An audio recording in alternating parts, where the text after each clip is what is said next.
Perfecto, perfecto. Buenas noches, queridos hermanos.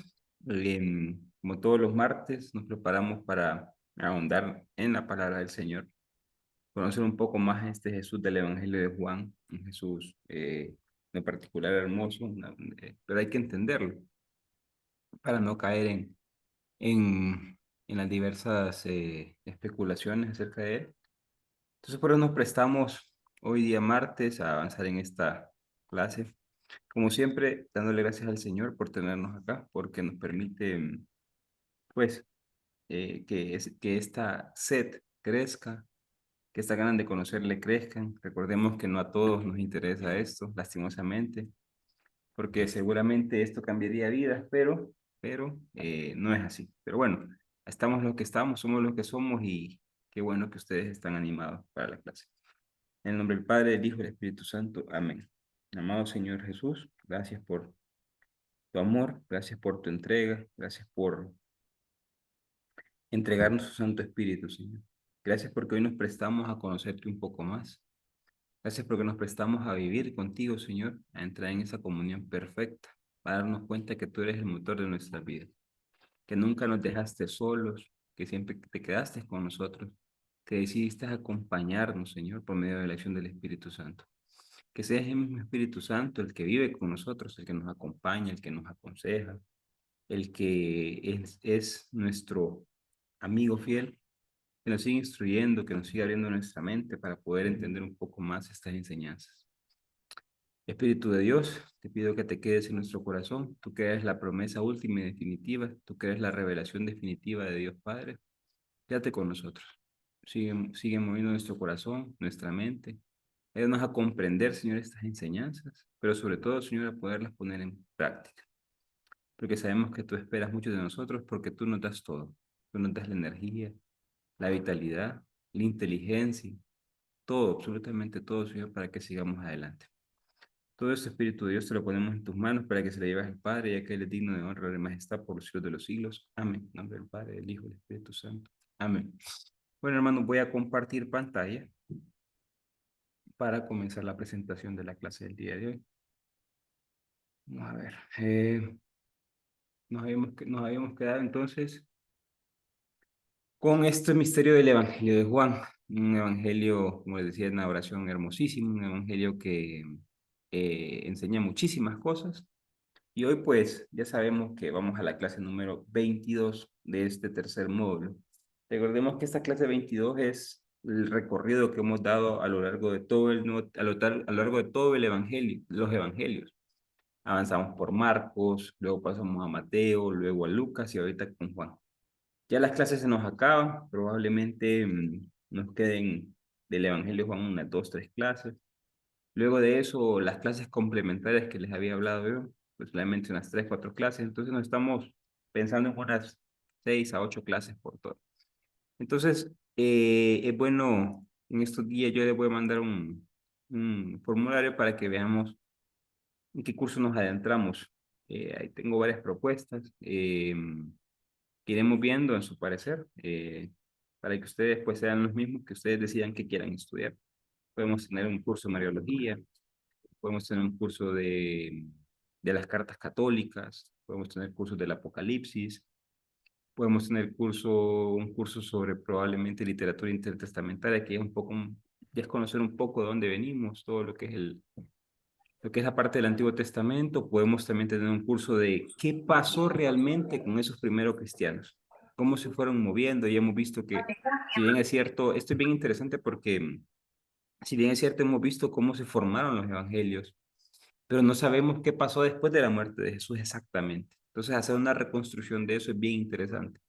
Podríamos ver esos grupos que fueron los primeros seguidores de Jesús, cómo el Evangelio o incluso Pablo se fue guiando con ese tipo de judíos un poco más aperturistas.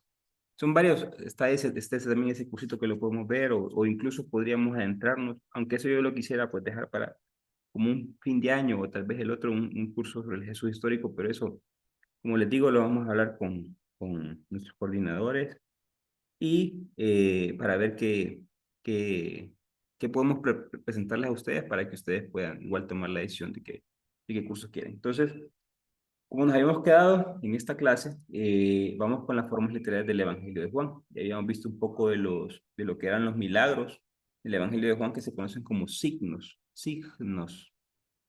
del poder divino. Entonces, hoy nos toca ver lo que son los discursos y vamos a ver la última parte que ya les envié un video en la mañana de lo que es el tema del Paráclito, porque sobre el Evangelio de Juan explica lo que es el Paráclito. Creo que es hermosísimo y lo vamos a ver hoy. Entonces, primero vamos a irnos con los discursos. Recordemos que la forma literaria es parte de un género literario. El género literario es el ropaje del texto. Antes de que se conocieran los géneros literarios, se creía que lo que estaba escrito en la Biblia era tal cual. Una vez que aparecieron los géneros literarios para el siglo XVIII, siglo XIX y ahora con el siglo XX, se nos hemos dado cuenta que los evangelios tienen un núcleo histórico, pero, pero están cubiertos de fe, están cubiertos de lo que se llama el ropaje del evangelio, el ropaje de fe, que es como cuando uno tiene tiene un aguacate, imagínense un aguacate, le quita la concha y queda en la fruta, pero la semilla está al centro. Entonces, llegar a la semilla es poder entender qué fue lo que, de dónde suscitó toda esa carne. Claro, nos comemos la carne y toda esta cosa, pero muchos nos gusta llegar a la semilla para ver cómo pasaron las cosas. Entonces, ese género literario lo que nos ayuda a nosotros, uno, es poder hacer, recordemos que el exégesis es poder llegar a lo que el autor quiso decir y no poner en boca del autor nuestra vivencia. Cuando entendemos qué quiso decir el autor, nosotros podemos hacer nuestra hermenéutica. Recordemos que el exégesis es el primer paso, que llegar a lo que quiso decir el autor, y la hermenéutica es qué me dice a mí. Hoy muchos predicadores, y lo digo yo, por mucho tiempo hice esto, yo lo que hacía era copiar las reflexiones de otros predicadores. ¿Por qué? Porque yo no sabía la intención del autor.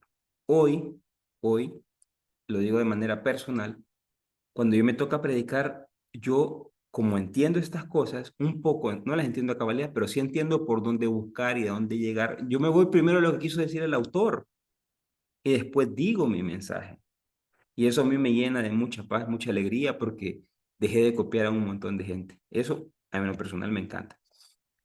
Los discursos es parte de estas formas literarias, así como fueron los milagros o los signos, los discursos también lo son. Pero es bien interesante porque los discursos en los sinópticos son diferentes. ¿Qué quiero decir yo con esto? Por ejemplo, los discursos en los sinópticos, hay diferentes, son totalmente diferentes a los que vemos en el Evangelio de Juan. Por ejemplo, los sinópticos traen muchos discursos de Jesús y hay varios temas. Por ejemplo, tenemos la oración, tenemos el perdón, tenemos la limosna, tenemos el divorcio, tenemos las riquezas. Aparentemente estos temas eran de uso de pláticas diarias entre la gente de Galilea. Entonces, en esos discursos de los sinópticos, recordemos los sinópticos Mateo, Marcos y Lucas, estos son temas del día a día, por decir algo. Entonces, cuando ya nos vamos al Evangelio de Juan, ya los discursos son totalmente diferentes. En el Evangelio de Juan los discursos son sumamente elevados, son altísimos, pareciese que fuera un filósofo el que está hablando. Yo cuando estaba preparando este tema decía yo, pucha, nosotros cuando predicamos se nos pide que seamos sencillos. Y yo digo, ¿y cómo entendemos al Jesús de Juan entonces? Porque no es nada sencillo. Pero gracias a Dios estamos acá para poder entender un poco más esos discursos. Eh, los discursos del Evangelio de Juan, recordemos, siempre giran en torno a Jesús. Yo lo explicaba en la clase pasada. Los sinópticos, los discursos es para mostrar el reino, para mostrar que con la llegada de Jesús llegaba el reino. Esto es en los sinópticos. ¿Qué pasa con Juan? Para Juan, Jesús, la figura o el nombre de Jesús, como vamos a ver hoy, es el reino. Entonces, ¿a quién hay que presentar? A Jesús. Para que ustedes lo entiendan un poco más claro, es como cuando dicen, nosotros decimos mucho en la iglesia, el mensajero se hizo mensaje. Repito, el mensajero se hizo mensaje. Jesús era el mensajero de Dios, el que traía el mensaje del reino. Pero Jesús encarnó tanto el reino que se volvió el mensaje. Y eso lo vemos en el Evangelio de Juan. En el Evangelio de Juan, y como lo vimos en los milagros, no es para mostrar que Jesús está aquí por la gente o por misericordia, no. Lo que quiere mostrar es que Jesús es el reino. Quien cree en Jesús, quien vive con Jesús, quien se junta con Jesús, vive en el reino. Por eso en Juan 17:3 va a decir que es la vida eterna o que es el reino de Dios. Y va a decir, es que te conozcan a ti, Dios único y verdadero, y a su Hijo, el enviado Jesucristo. En eso consiste la vida eterna, el reino de Dios, según el Evangelio de Juan. Entonces, son discursos que giran en torno a la figura de Jesús. Son discursos con una cristología muy elevada. Recordemos qué es cristología. Cristología es el estudio del Cristo, del Mesías, del ungido. ¿Qué es esta figura? A lo largo del tiempo, lo hablábamos cuando había hace un momento, en el Antiguo Testamento o en el Primer Testamento, se fue dando una idea de Mesías. ¿Por qué? Porque el pueblo miraba que siempre era desobediente a Dios, que siempre andaba en idolatría, que siempre se alejaba de Dios y que la única parte o el único tiempo donde estuvieron unidos, recordemos que antes se separaron las 12 tribus, fue en el reinado de David y luego con Salomón. Entonces ellos aspiraban a que ese reinado volviera.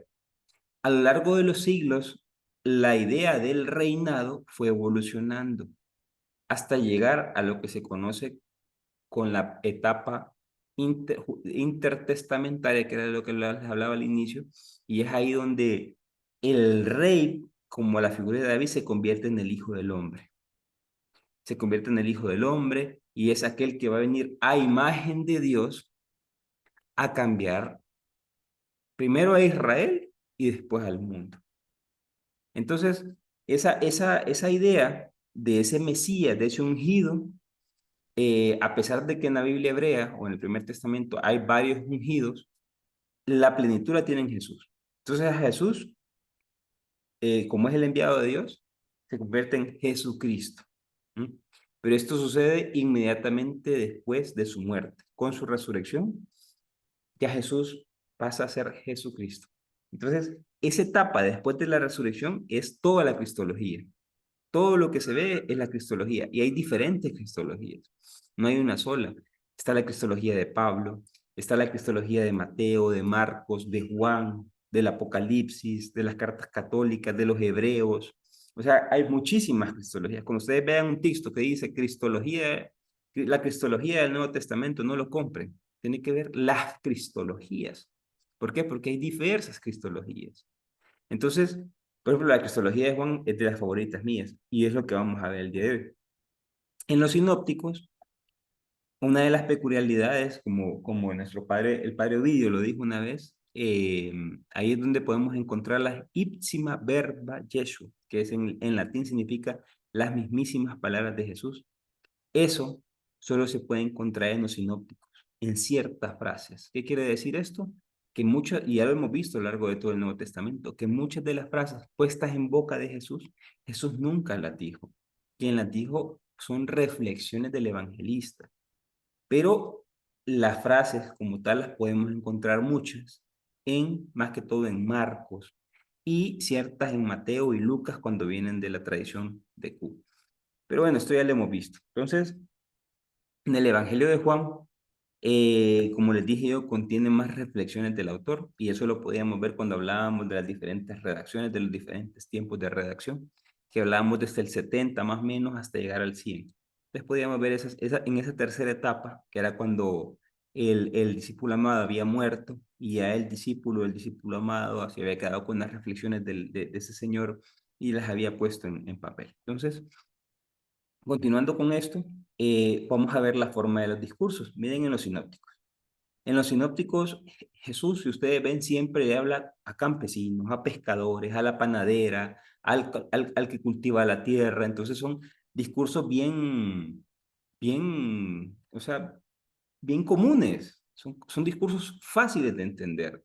Es cierto que hablan parábolas, pero se habla parábolas desde la realidad en la que vive la persona. En el Evangelio de Juan es diferente.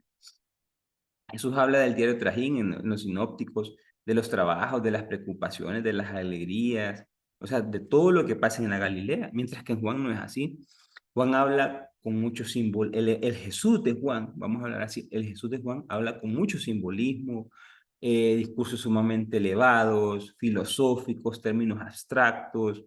Entonces, a veces como que tienden a perder a la gente. Yo cuando escucho que dicen que me gusta el Evangelio de Juan, digo, realmente lo entenderá lo que está diciendo el Evangelio.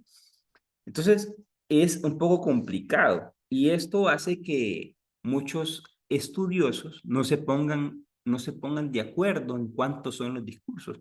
Si se recuerdan en el Evangelio de Mateo, Mateo es tan estructurado que nos da 5 discursos, como los 5 primeros libros del Génesis, o sea, el Pentateuco, para decir que el Evangelio de Mateo es el nuevo Pentateuco de los cristianos. Entonces es bien ordenado. En el caso de Juan no lo es, no es así.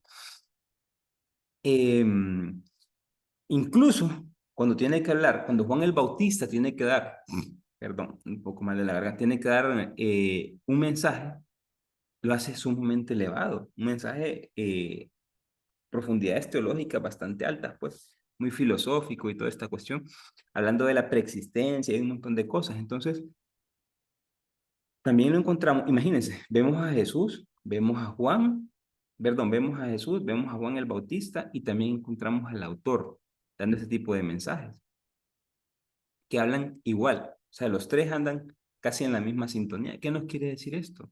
Y esto es lo que hay que ver el texto. Lo que nos quiere mostrar es que esos son discursos o reflexiones del autor puestas en boca de Jesús. ¿Mm? No es que estoy diciendo que esto es incorrecto en ningún momento. Lo que estamos viendo es que de la vivencia con Jesús se sacaron reflexiones. Claro, recordemos que el Evangelio de Juan se escribe para el 90.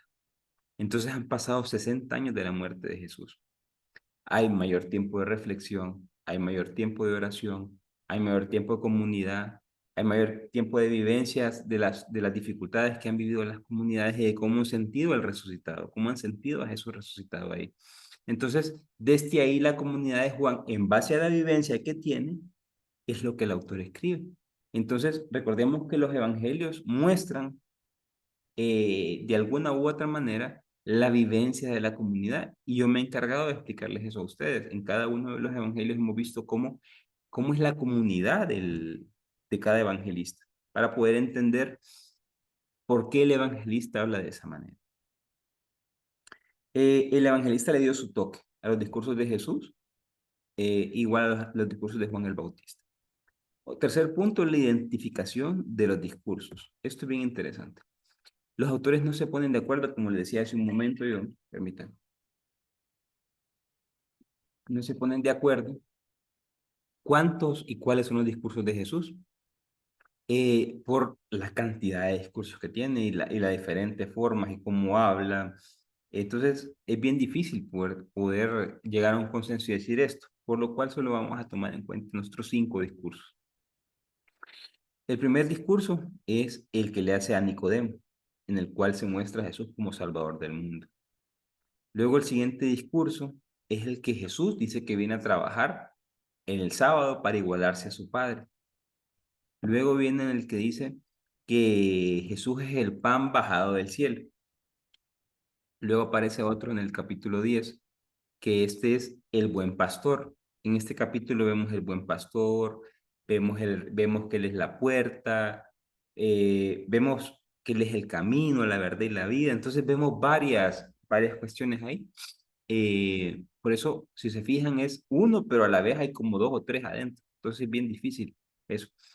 Luego tenemos, en el capítulo 3 y 17, que es ya para la última cena, en la cual Jesús saca los discursos más elevados, para presentarles al Paráclito, que lo vamos a ver el día de hoy. Luego tenemos, una de las partes elementales de los discursos son los yo soy, y yo ya se los había adelantado un poco esto.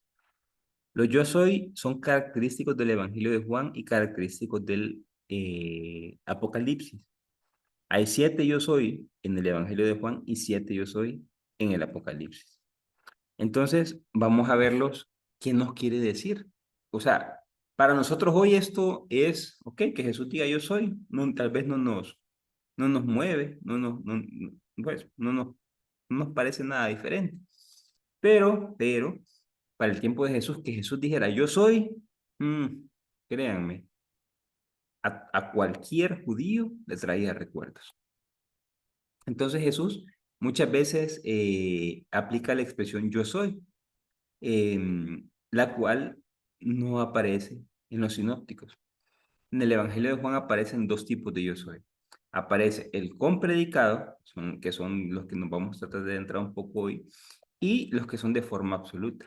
Ambos lo que quieren mostrar es algo, y eso lo vamos a ir viendo poco a poco. Por ejemplo, el primero, los yo soy con predicados, son los títulos que Jesús mismo se da. O sea, son títulos que no es que alguien se los da o que Jesús de repente dice algo fuera de lo, no es fuera de lugar, sino que algo para como anexo, como complemento. No, estos son con un título y como les dije son 7. Primero tenemos en el Evangelio de Juan, capítulo 6 del verso 35 al 50 tenemos el primer discurso que es yo soy el pan de vida. Este es para asemejarse y todo tiene mucho que ver. Miren, el Evangelio de Juan, muchos autores dicen que es un midrash. Midrash es una reflexión del Antiguo Testamento. Que Jesús diga que Él es el pan de vida, lo que hace recordarles a la gente, así de grosso modo se lo voy a explicar, que Él es un pan similar al que recibieron en el desierto, pero ese pan se acababa. Y ese pan había que consumir después otra vez y que no sé qué. En este caso, Jesús es el pan de vida y es quien come de Jesús, vivirá para siempre y tendrá las fuerzas para avanzar. Entonces Jesús siempre mostrándose encima de ese paso por el desierto, de ese maná que se acababa, que se podría, pero que Jesús nunca pasa eso. El siguiente yo soy es el del Evangelio de Juan, capítulo 9, verso 5, que casualmente lo hemos estado leyendo en estos días. Es la luz del mundo, fue la de, si no me equivoco, la del domingo, en la cual Jesús habla de que Él es la luz del mundo. Y habla de que, y lo mirábamos en el milagro de la clase pasada, de que Él es la luz del mundo. El mundo entiéndase en un contexto, primer contexto, como ausencia de Dios. Segundo contexto, como la sociedad en la que nos movemos. Y tercer contexto, como es el lugar en el cual lo que menos les interesa. Nosotros decimos, es que el mundo tal cosa, es como un lugar, como una idea pagana, como una idea de donde está lo malo. Entonces Jesús es la luz de de esas tres localidades, o sea, de todo, para mostrarnos eso con el ciego, que es bien interesante.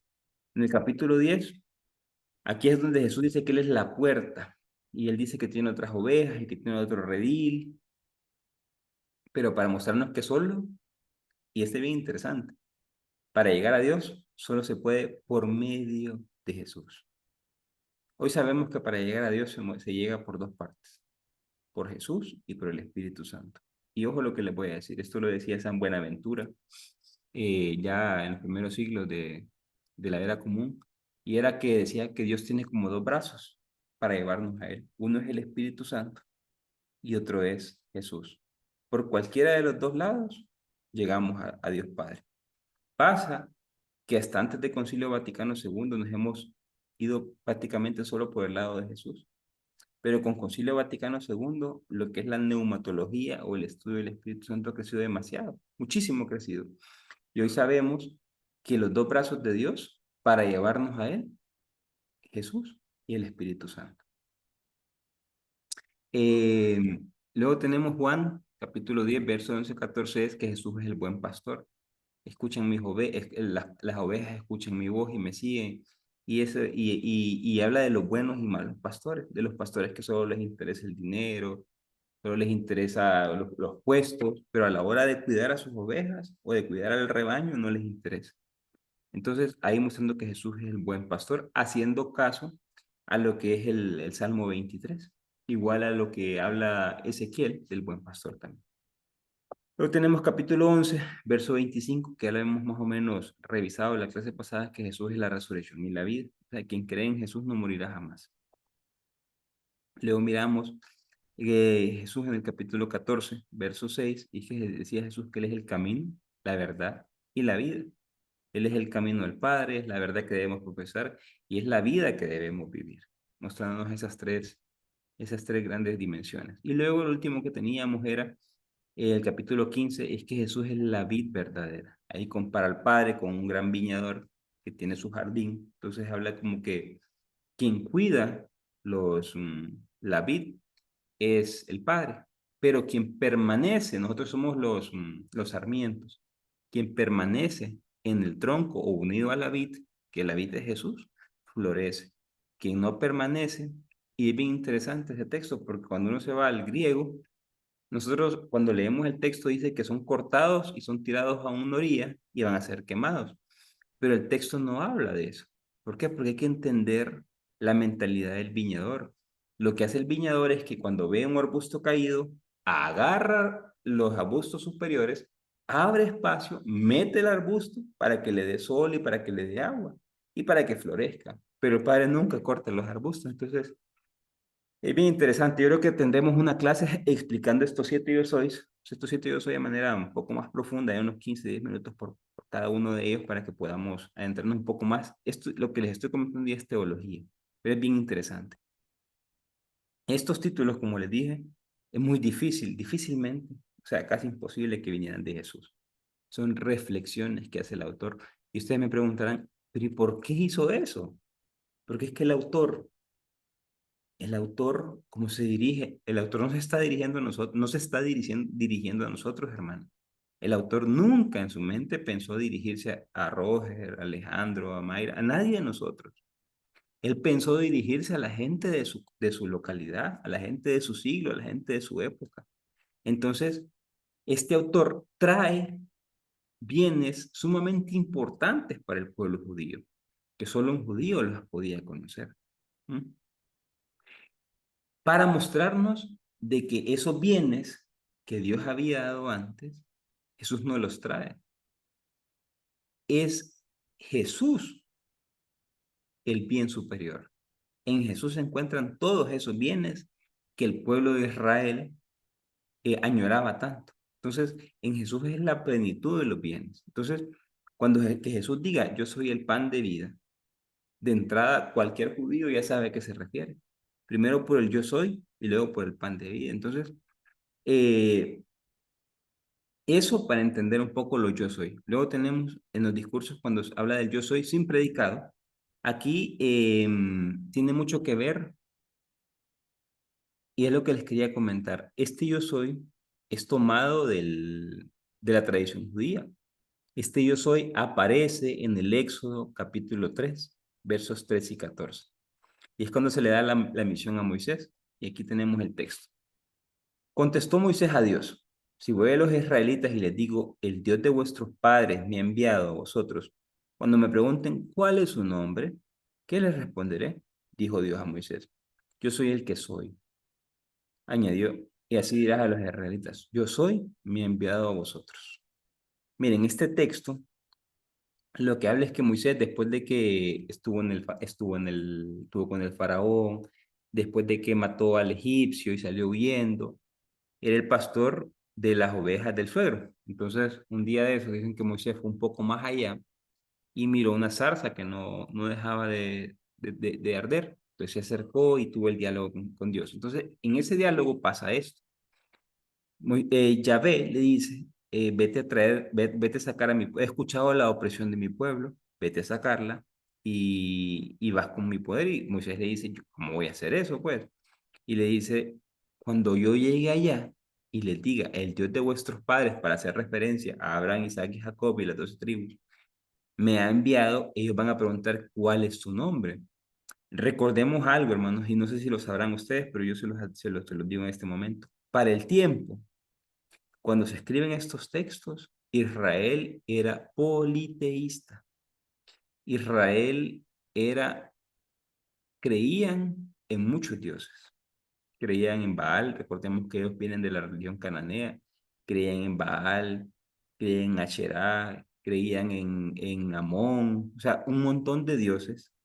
y así nos lo relata también el capítulo 2 de Reyes, cuando menciona todos esos dioses, que el pueblo de Israel eh, había adorado.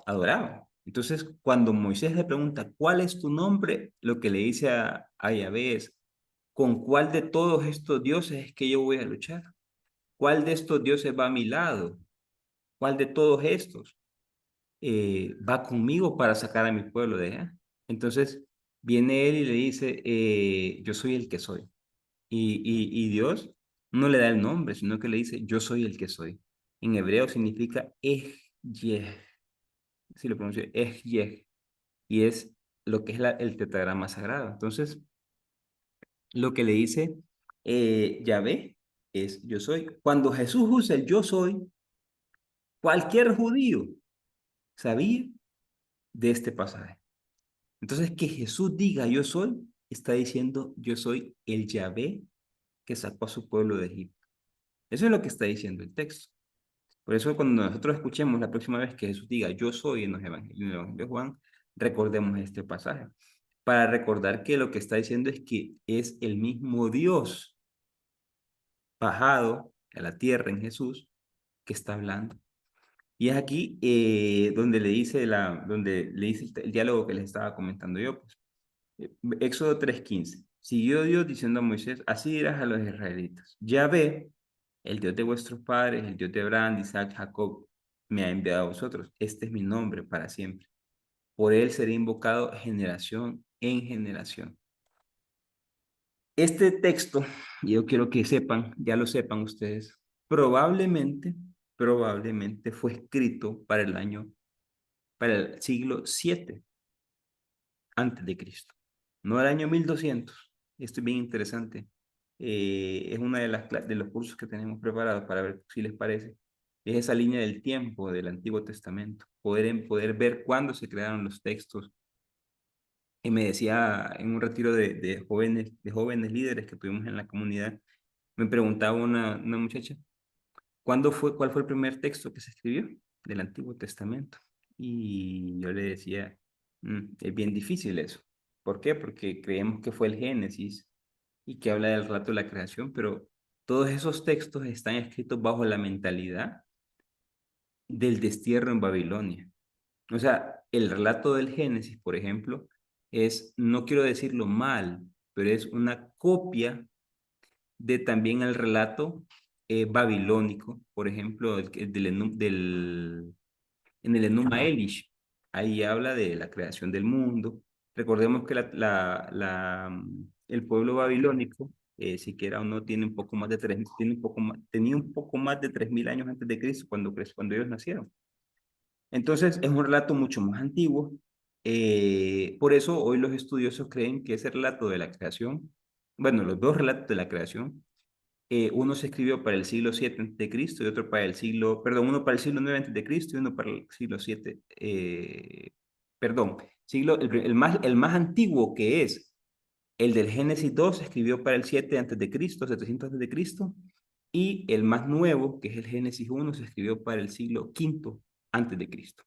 Claro, bajo una mentalidad, el primer relato, el Génesis 1, bajo la mentalidad del destierro en Babilonia. Entonces, estas cosas, por eso es que habla de los diferentes dioses, porque ahí se encuentra con Marduk y con otro montón de cosas. Entonces, todo esto es para mostrarnos que Moisés vive en un ambiente politeísta.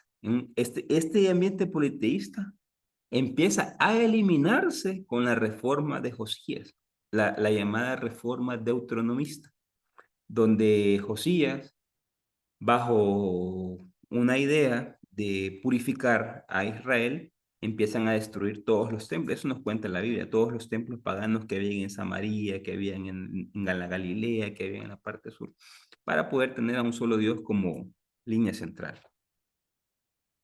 ¿Qué pasaba cuando Moisés le pregunta cuál es el nombre de Yahvé? Lo que pasa es que eso se presta a la magia. Si yo conozco el nombre de una persona, yo puedo acercarme a ella y puedo, hasta cierta manera, pedirle favores. Si yo no conozco a alguien, es muy difícil que yo pueda utilizarlo o pedirle algo a mi favor. Entonces, Yahvé Nunca le dice mi nombre es tal. Yahvé lo que le dice, yo soy el que soy. Y eso no es nombre. ¿Para qué? Para que nadie pueda usar el nombre de Dios para favores, para insignias, como tenerlo como medallita o utilizarlo para magia. Em, y como les decía yo, siempre, un poco la garganta, siempre de manera absoluta y siempre dedicado en la tradición judía, yo soy, quedó con el nombre de Dios. Es por eso que en Isaías 43:10, miren lo que dice Isaías, para que conozcan, crean y entiendan que yo soy. Isaías 43:25, estamos hablando del deutero Isaías.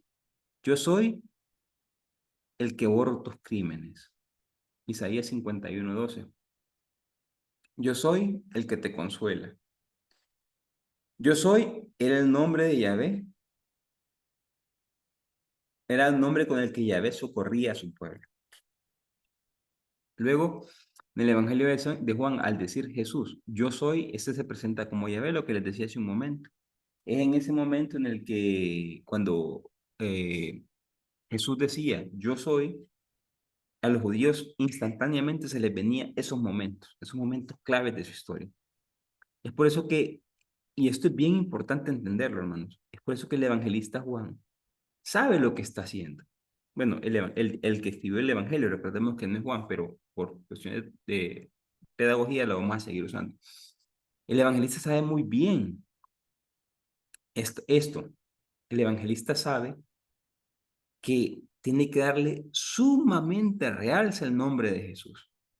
Es por eso que lo vamos a ver en los siguientes textos. Miren cómo el evangelista quiere darle mucha importancia al nombre de Jesús.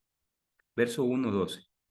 A los que creen en su nombre se les ha dado el poder de llegar a ser hijos de Dios. Ojo, con creer solamente en el nombre de Jesús, tenemos la facilidad de llegar a ser hijos de Dios. Luego tenemos Juan 2:23. Dice, mientras estuvo en Jerusalén por la fiesta de las Pascuas, muchos creyeron en su nombre al ver las señales que realizaba.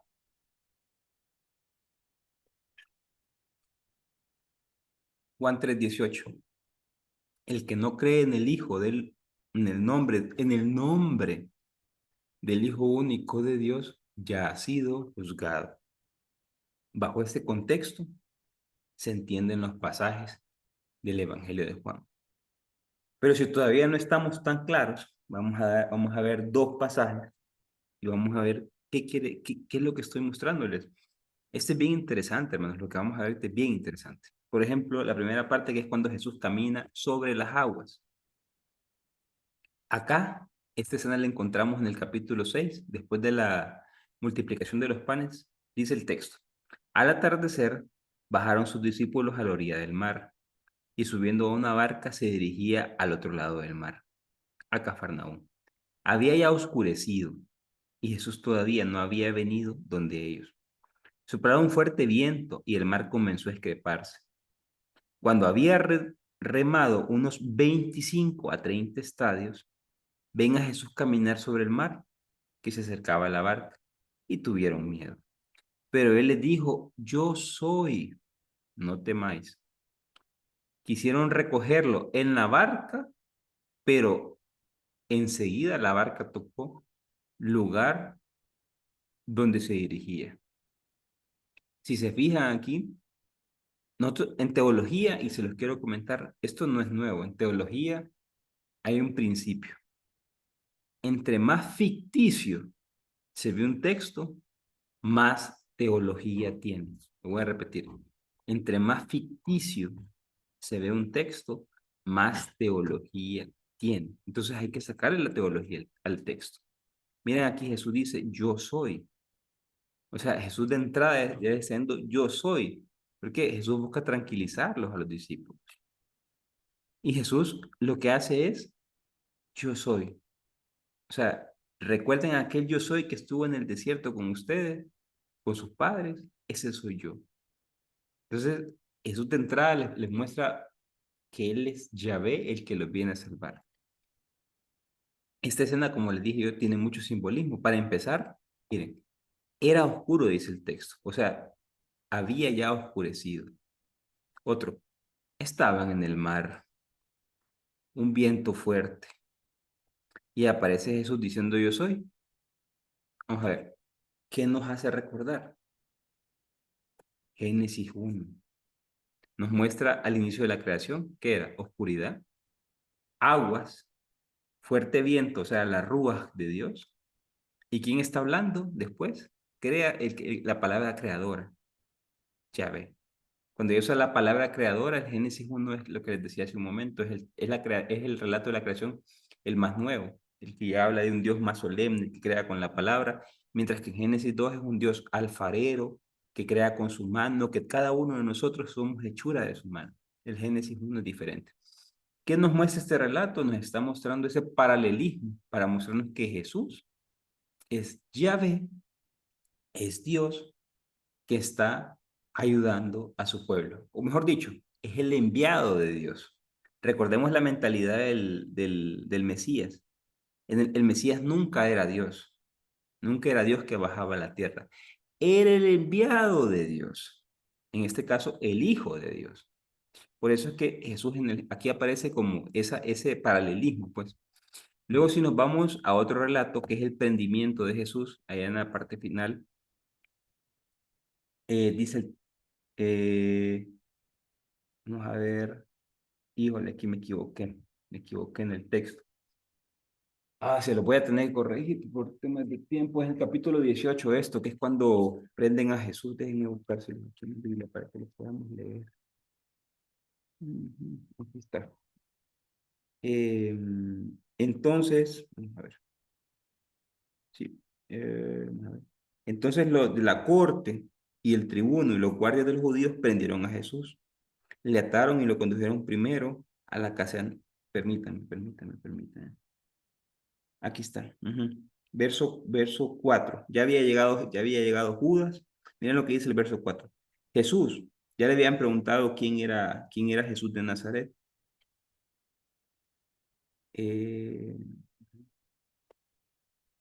dice, dicho esto, pasó Jesús con sus discípulos del otro lado del torrente del Cedrón, donde había un huerto, en el que entraron él y sus discípulos.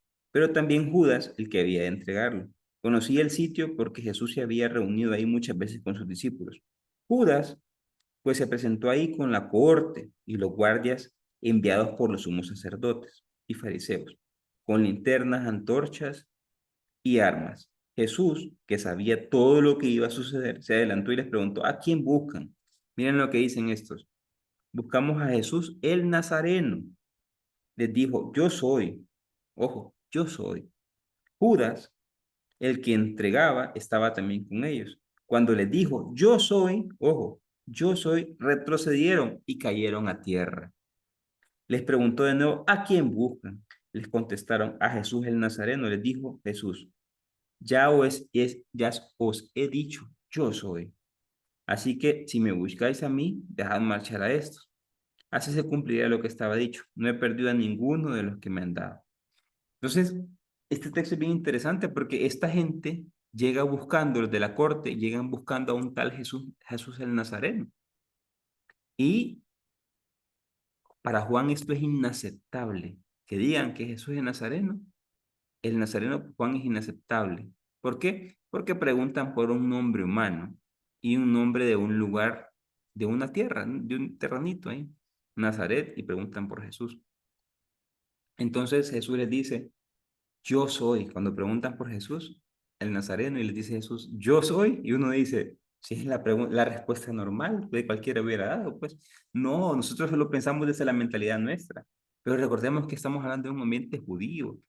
Entonces que Jesús diga, yo soy, imagínense lo que hace Juan es que los tira al suelo, los hace ser, es un texto bien irónico y ya lo vamos a empezar a ver un poco más. Y dice que estaban a oscuridad, por eso es que llegan con lámparas y antorchas. Aparte de eso, habla de la corte. La corte eran 480 guardias. O sea, ocuparon 480 guardias para poder, perdón, del ejército para poder prender a Jesús. Iban los 480 del ejército más los guardias para poder prender a un solo hombre. Estos son datos que solo el Evangelio de Juan los tiene.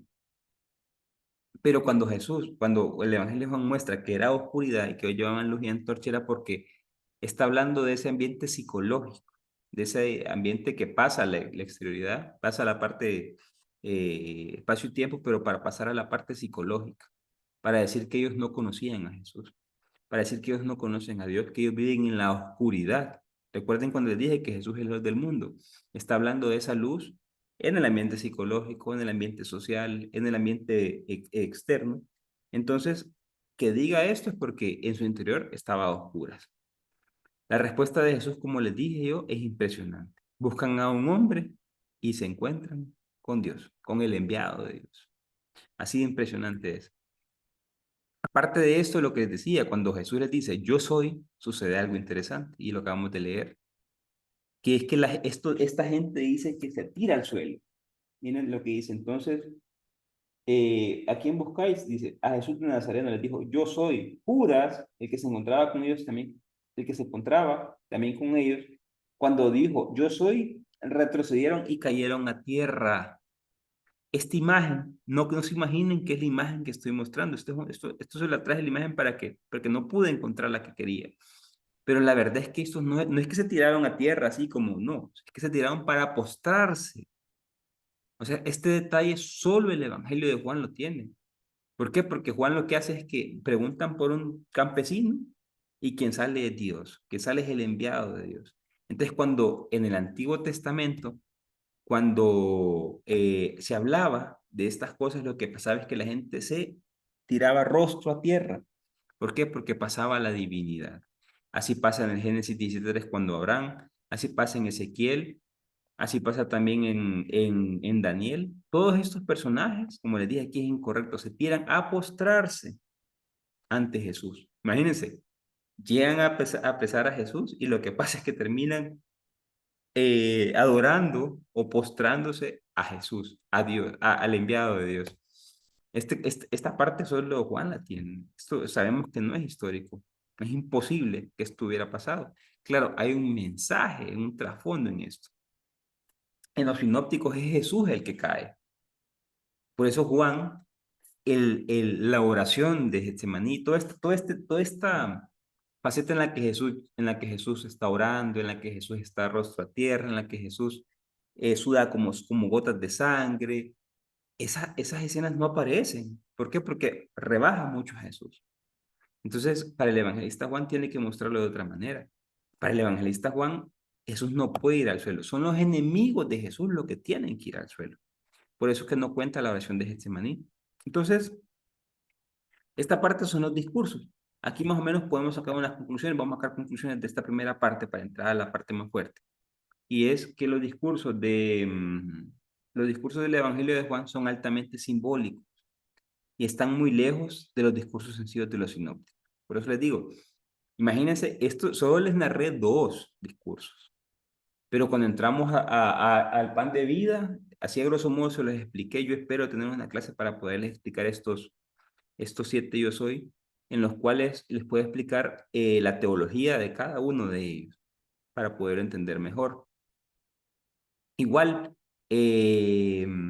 no lo hice pensando en ustedes porque en ese momento no lo tenía planeado, pero en su para medios yo desarrollé los 7 yo soy. Están desarrollados todos en el canal, entonces creo que lo voy a buscar y se lo voy a pasar para que los puedan ver.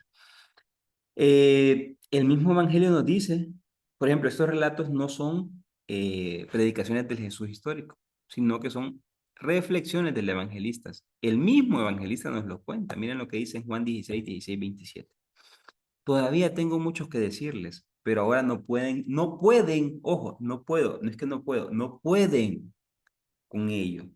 Cuando venga el Espíritu de la verdad, lo guiará a la verdad completa. El Espíritu presente en la comunidad juánica guió a sus discípulos para que captaran la profundidad de la palabra. Y eso es una cosa muy importante en esta comunidad. Se nota que eran movidos por el Espíritu. Por eso es que le da tanto realce al Espíritu. Hay, si no me equivoco, 18 pasajes del Espíritu en el Evangelio de Juan. Ningún evangelio, incluso el Evangelio de Lucas, que le dicen el Evangelio del Espíritu, se habla tanto y se le da tanta importancia al Espíritu Santo como el Evangelio de Juan. Esas partes son hermosos. Se nota que esa comunidad se movía por el Espíritu Santo. Es por eso que quiero yo explicarles un poco más esto del Espíritu Santo y vamos a dedicar estos últimos minutos a entender un poco la imagen del Paráclito y tener un poco de diferencia entre lo que es el Espíritu Santo y el Paráclito, que al final es el mismo, pero no es fácil que yo les diga esto, lo que les acabo de decir, que el Espíritu Santo es el mismo del Paráclito, y que les diga que el Paráclito o el Espíritu Santo es el mismo Jesucristo.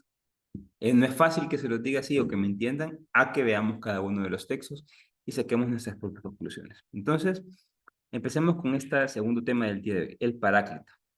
El Paráclito es un nombre que el Evangelio de Juan le da al Espíritu, le da al Espíritu Santo. Dios le bendiga. Le da al Espíritu Santo. Veamos ciertas, ciertas aproximaciones. En ninguna otra parte de la Biblia, en ninguna parte de la Biblia se le llama Paráclito. Solo el Evangelio de Juan lo llama así. De ahí todos lados se le llama Espíritu Santo. Juan solo le da ese nombre en el sermón de despedida. ¿Por qué? Porque hay acciones que tienen que cumplir este Paráclito. El sermón de despedida, recordemos que es del capítulo 14 al 17. En esos 3 capítulos nos habla del Paráclito. Nunca antes me había hablado del Paráclito, pero ahí da funciones específicas para este señor. En otras partes, Juan le da el nombre tradicional al Espíritu Santo, como aparece en el Nuevo Testamento. Como les dije hace un momento, el nombre tradicional lo da cuando atribuye funciones tradicionales o funciones, no sé si no son básicas, sino que son las funciones que los demás evangelistas ya les dan. Por ejemplo, cuando produce el nuevo nacimiento, o sea, hay que nacer de nuevo, cuando le dice a Nicodemo, ahí habla, por ejemplo, del Espíritu Santo, que vendrá un espíritu a vivificar, como lo habla en el sermón del 6:63, cuando habla también de perdonar los pecados, cuando habla en el capítulo 20:33. Entonces, si se fijan, estas acciones son características, son las cosas que normalmente hace el Espíritu Santo en los 3 sinópticos. Pero lo llama Paráclito, que es un nombre nuevo, porque le atribuye funciones inéditas, funciones nuevas, funciones especiales, como las que vamos a ver aquí. Es importante entender la terminología del término paráclito, valga la redundancia. Para significa al lado y cleto es el que camina. Entonces, ¿quién es el paráclito? El que está a mi lado, el que camina a mi lado, el que está conmigo. Entonces, el paráclito vendría a ser, desde la terminología en griego, vendría a ser como un consejero, un maestro, un abogado, un intercesor, un defensor. Estos son los nombres del paráclito. Y es bien interesante, fíjense, porque nosotros en nuestra Biblia, por ejemplo, la Biblia de Jerusalén que yo tengo acá arriba, la Biblia de Jerusalén llama paráclito, no le traduce. ¿Por qué? Porque en vez de decir paráclito, decir consejero es ser muy reduccionista, es reducir la imagen del paráclito. Entonces nuestra Biblia sabiamente mantiene la palabra paráclito, porque refleja todo esto. Es rara la Biblia que quita paráclito por poner consejero, abogado, pero es que si le ponen consejero, entonces ya no es maestro, o ya no es abogado, o ya no es intercesor. Entonces prefieren dejarlo como paráclito. Fuera del Evangelio de Juan, solo aparece en una tan sola ocasión. Y da la casualidad que es la primera carta de Juan, capítulo 2, verso 1. Hijitos míos, les escribo esto para que no pequen. Pero si alguno peca, tenemos un paráclito ante el Padre, Jesucristo el justo. O sea, ¿qué es Jesús ante el Padre? Consejero, maestro, abogado, intercesor, defensor, y camina con nosotros. O sea, así lo muestra la primera carta de Juan. Fuera de estas partes nunca aparece la palabra paráclito. Entonces el paráclito aparece a partir de la cena de despedida, como les dije en esos 3 capítulos. que es cuando Jesús ya se despide de este mundo. Recordemos que del capítulo 13 en adelante está el libro de las glorias, el capítulo 13 para atrás está el libro de los signos. Después de que, antes de comenzar el libro de las glorias, dice Jesús, ha llegado mi hora. Cuando Jesús dice, ha llegado mi hora, entonces en ese transcurso hacia la última cena, en ese transcurso hacia su pasión, es ahí donde salen estos discursos elevadísimos, mostrándonos quién es el Paráclito. Y es ahí donde Jesús empieza a despedir de este mundo. Ahí en esos sermones Jesús presenta su testamento. Jesús les anuncia que volverá, y esta es la idea central de, de lo que vamos, de esta segunda parte que vamos a hablar. Pero Jesús regresará en el Paráclito. ¿Qué quiero decir con esto? Que Jesús no va a volver como tal. Jesús nunca se fue. Jesús está con nosotros, pero en el Paráclito. Cuando usted invoca al Espíritu Santo, cuando usted invoca al Paráclito, cuando sabe que el Espíritu Santo vive en usted, el que vive es Jesús. Y esa es la evolución de la teología. En Pablo, quien resucita a Jesús es el Espíritu Santo. Ya en el Evangelio de Juan, el Espíritu de Jesús, el que entrega en la cruz, es el Espíritu Santo. Cuando usted dice, yo estoy relacionado con el Espíritu Santo, yo me estoy relacionando con Jesús. Así lo muestra el Evangelio de Juan. Por eso es que me encanta a mí esta escatología. En los sinópticos Jesús aparentemente da la impresión como que va a volver. Para el Evangelio de Juan, que no importa la segunda venida. ¿Por qué? Porque el Paráclito es la segunda venida. Esta será la nueva presencia de Jesús entre los discípulos. Por eso lo anuncia en la última cena. Hay 5 pasajes en los que habla de la referencia al Espíritu Santo, al Paráclito. Por ejemplo, Juan 14, 15 al 17, que es la primera vez, es cuando Jesús promete que va a venir el Paráclito. Luego está Juan 14, 25, 26, que esta es la primera misión del Paráclito. Luego tenemos Juan 15, 26, esta es la segunda misión del Paráclito. Y Juan 17, 16, perdón, la cuarta ubicación, Juan 16, 17, 11, es la tercera misión del Paráclito. Y tenemos como una última ubicación, Juan 16, me equivoqué, es del 14 al 16, es la cuarta misión. Vamos a meternos en cada uno de ellos para más o menos entender cómo funciona el tema del Paráclito. Primero, la primera imagen, donde aparece el Paráclito. Juan 14, 15, 16.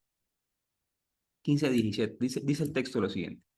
Si me amáis, guardaréis mis mandamientos. Y yo pediré al Padre, yo pediré al Padre, y Él os dará otro Paráclito. O sea, el primer Paráclito es Jesús. El segundo es el que viene. Para que esté con vosotros para siempre. Ojo a lo que dije. Porque Jesús dice otro Paráclito. O sea, otro que los va a acompañar, otro que los va a aconsejar, otro que va a ser su maestro. Yo soy el primero, Él viene después de mí. A quien el mundo no puede recibir, porque no lo ven ni lo conocen. Pero vosotros le conocéis, porque mora con vosotros.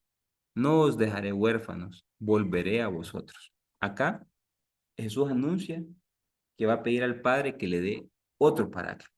También dice que no los dejará huérfanos.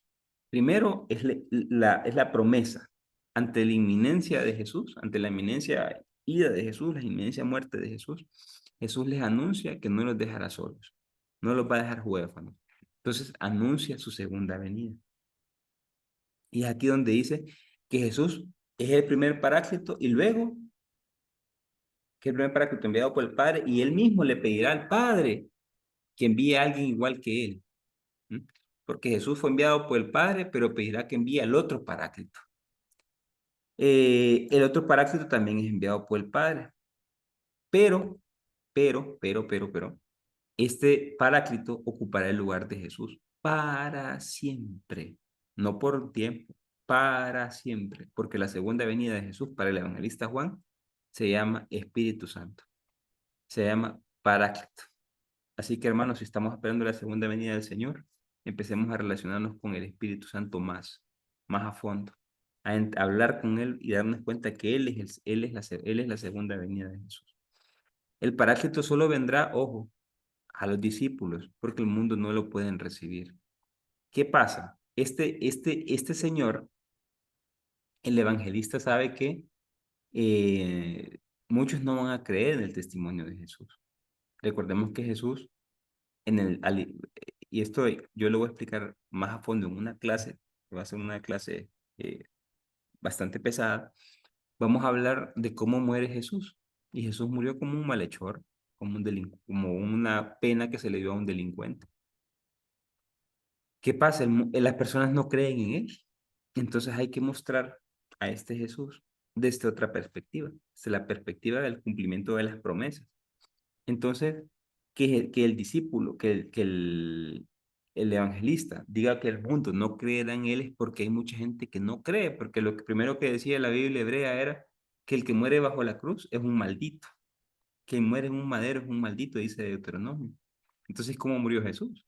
Ajá, y entonces, ¿por qué es maldito? ¿Y por qué lo andan presentando como el Mesías? Entonces, todas estas cosas eran las cosas que se enfrentaba a la comunidad.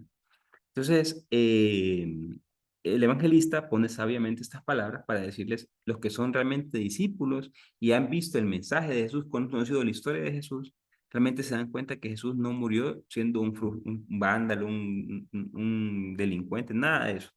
Murió porque por cuestiones que tenía que pasar, que pasaron, y eso no me quiero meter, por eso no quiero darle la respuesta aquí, no lo voy a tocar hoy, lo vamos a tocar después, para que podamos entender todo este panorama y así vamos a entender por qué los evangelios se escriben de esta manera.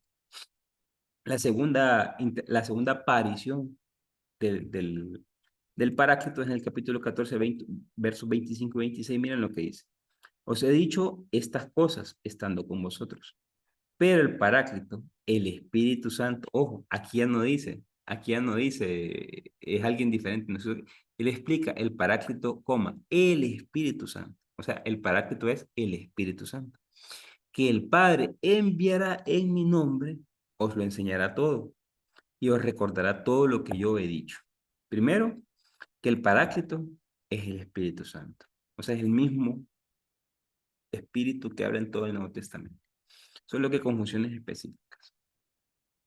La primera gran misión de este Señor es enseñar, enseñar. Es decir, Jesús, como el evangelista que escribe este texto, el evangelio, hace discursos muy filosóficos, muy altos, totalmente diferentes a los sinópticos. Muchos tenían dudas sobre si estas cosas venían de la vida de Jesús. Es por eso que el evangelista les dice, no, claro, pero es que tenés que estar amarrado del Espíritu Santo, que es la promesa de Jesús, que es la promesa de Dios, para poder ir entendiendo poco a poco estas reflexiones. Y él dice, él vendrá a enseñar y los recordará todo.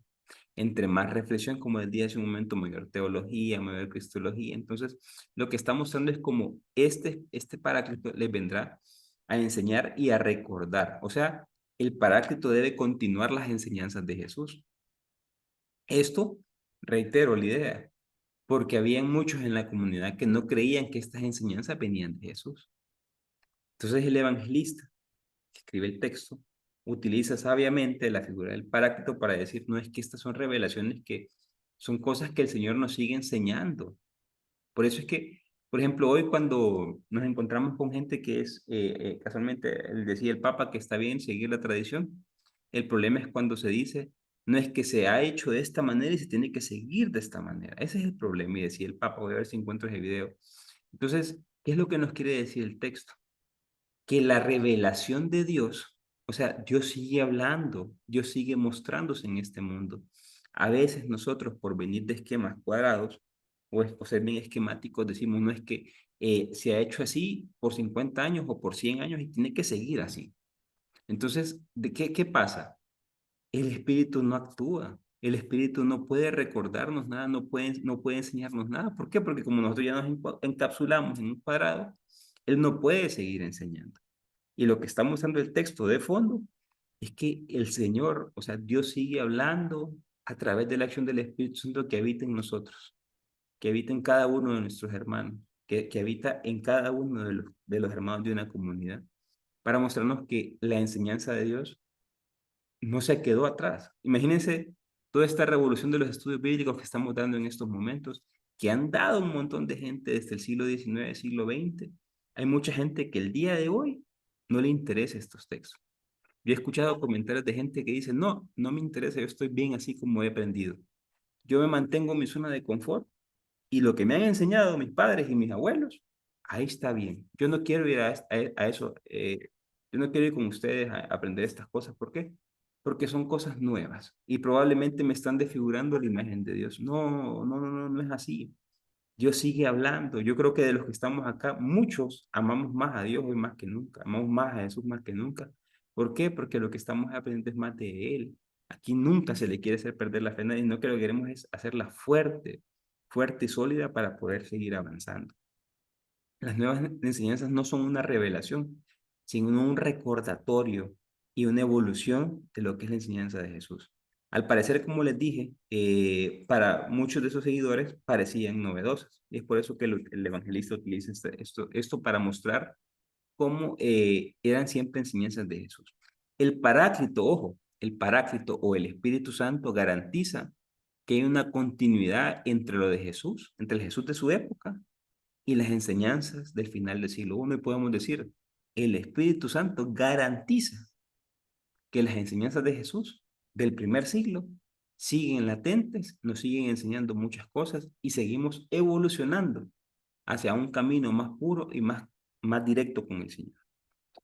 Luego, la tercera gran imagen, aquí es 3, el número 3, es en el capítulo 15, en el verso 26. Miren lo que dice. Cuando venga el Paráclito, que yo os enviaré de junto al Padre, el Espíritu de la verdad, que procederá del Padre, Él dará testimonio de mí. Ahora aquí Jesús envía el Paráclito. Antes era que Dios lo enviaba. Ahora que Jesús lo envía. ¿Por qué? Porque tiene una idea central de fondo.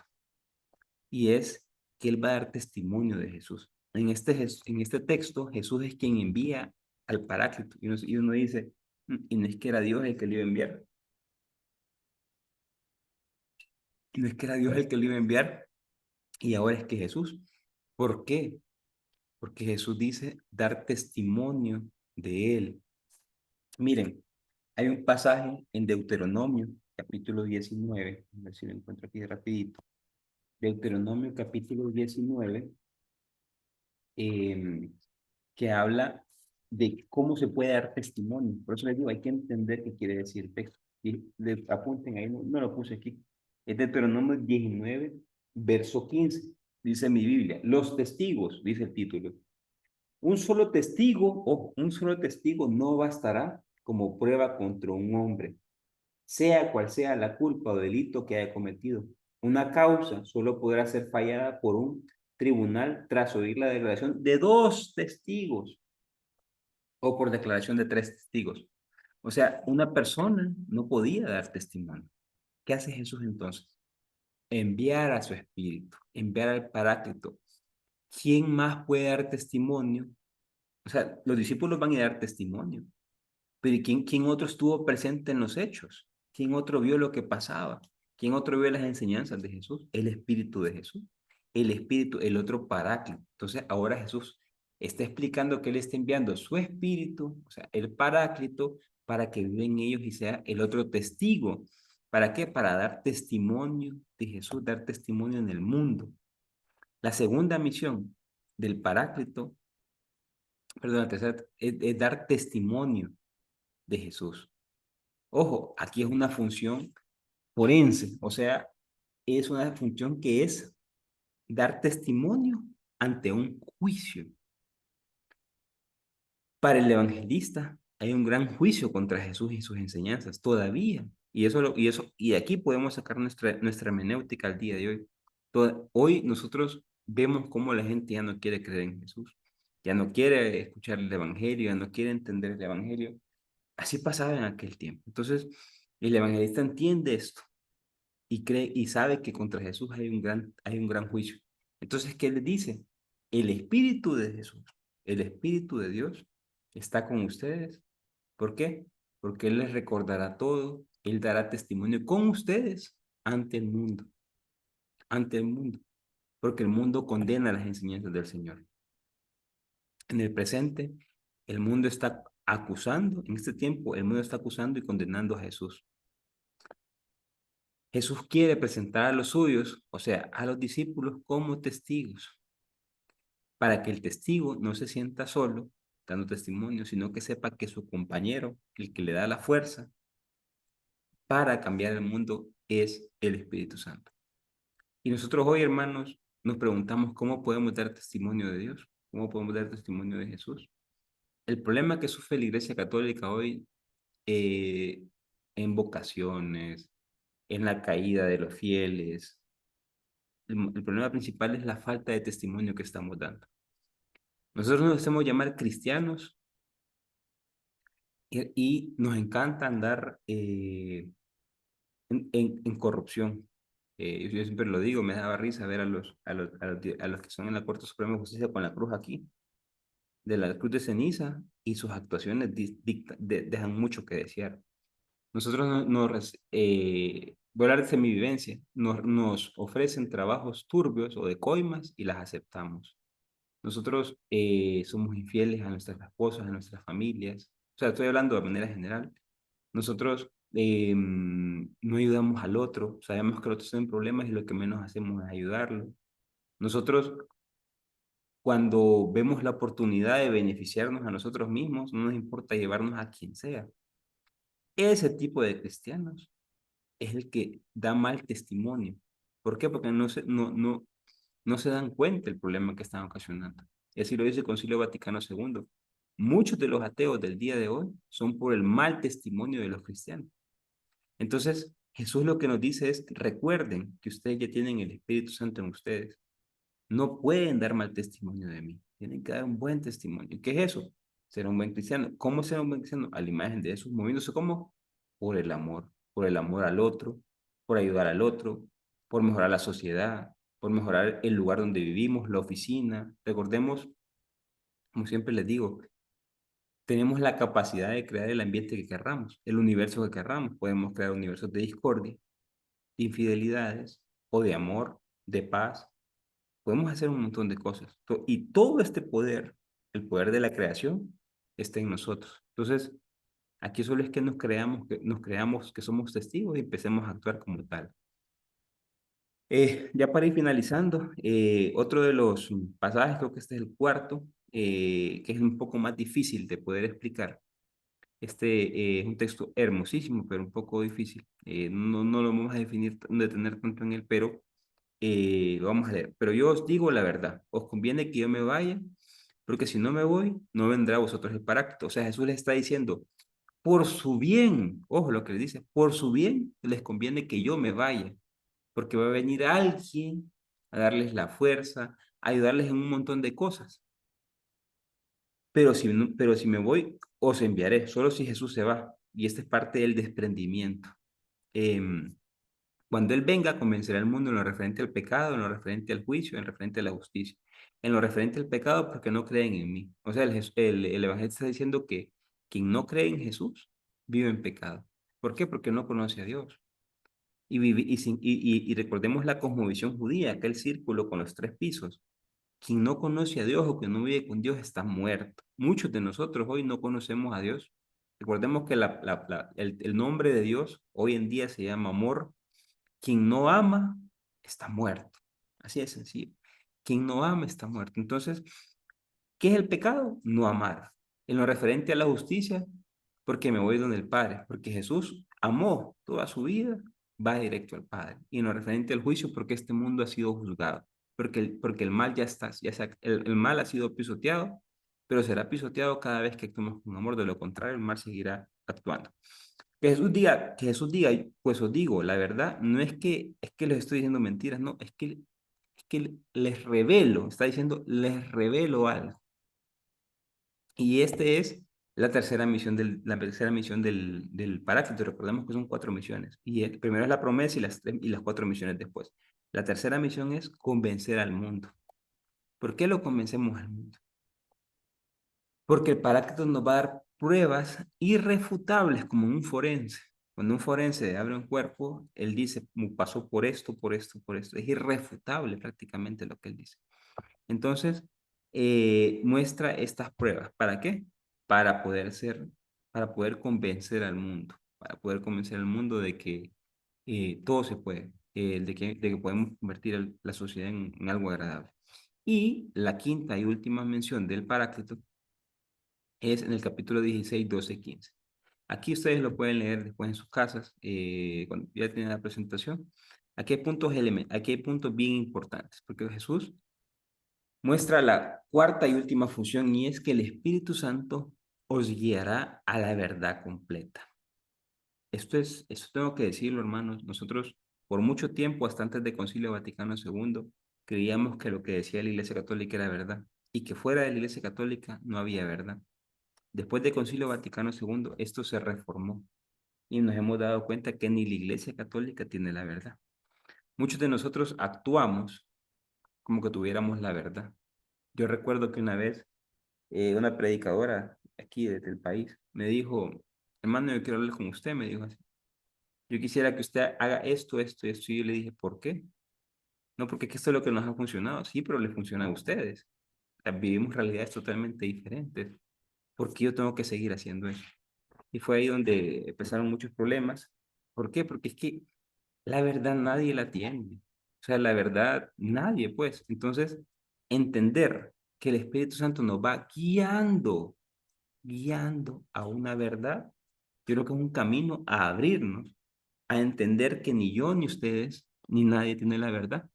Entonces nos permite poder platicar, poder dialogar con los diferentes puntos de vista, sabiendo que ni yo soy el dueño de la verdad, por lo cual él no tiene que vivir mi verdad, ni yo tengo que vivir la del otro.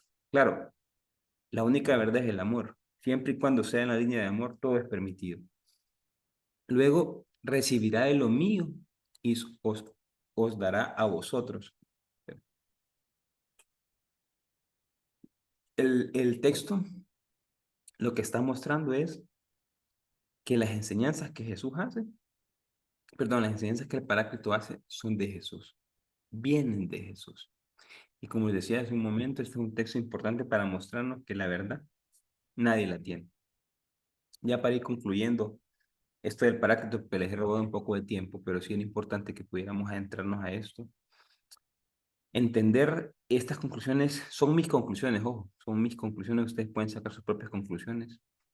Eh, para el evangelista no se necesita una segunda venida, porque Jesús nunca se fue, y así lo dice en Mateo 28, estaré con ustedes hasta el final de los tiempos.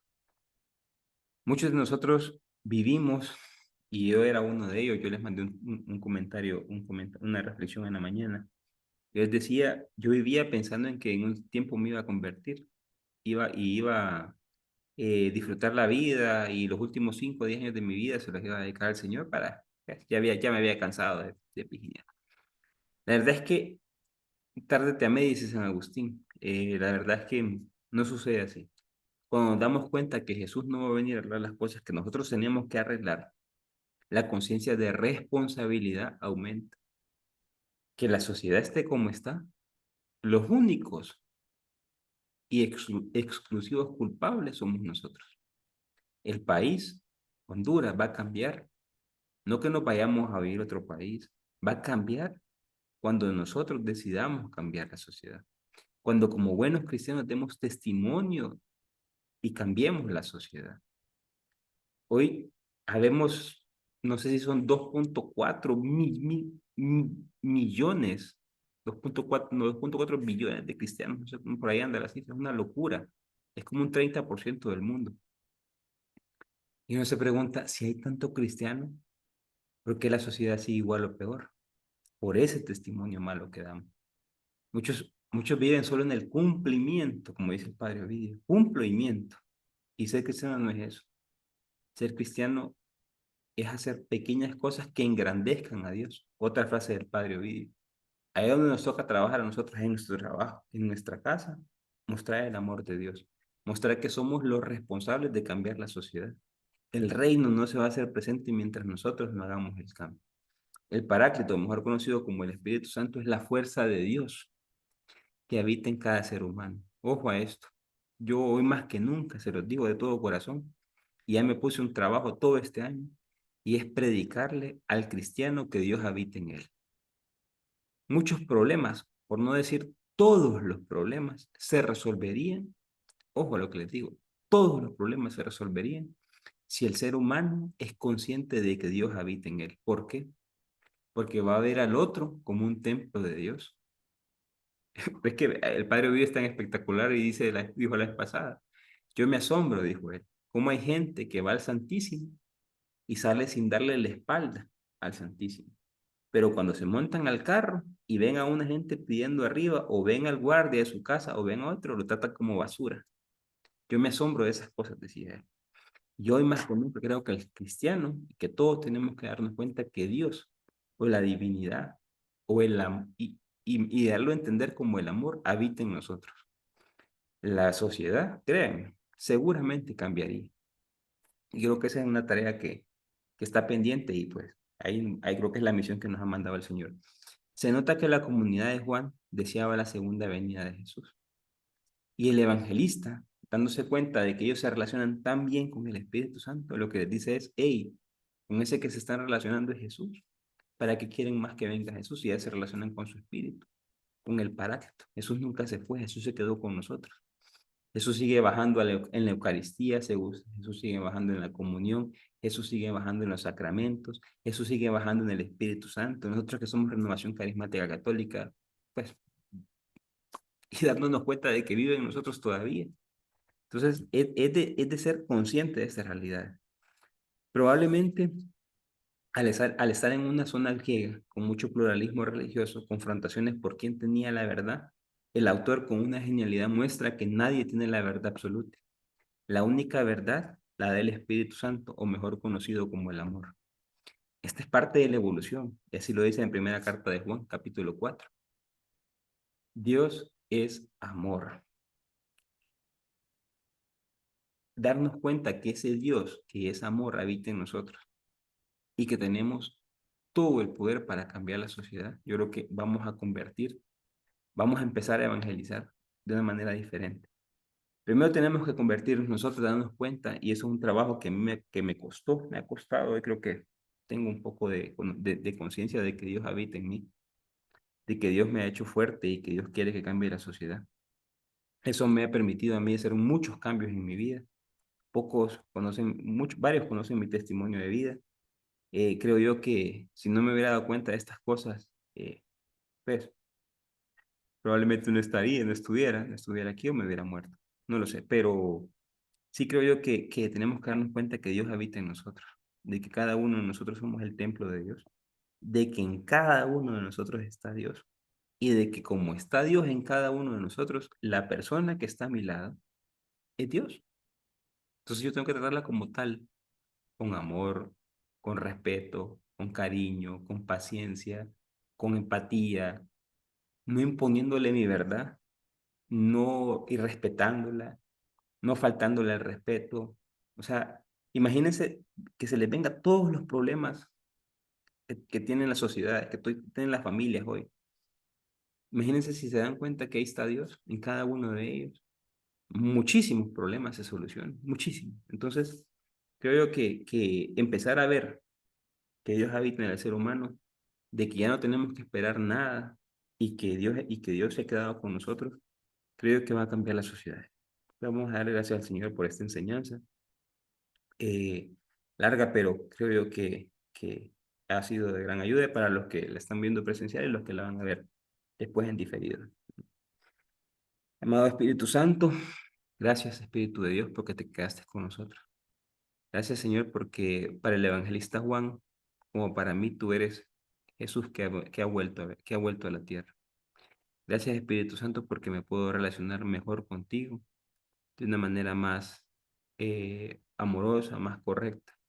Permíteme, Espíritu de Dios, poder verte en cada uno de mis hermanos, en los que son de mi grupo de oración, en los que son de mi comunidad, en los que son evangélicos, en los que no profesan religión.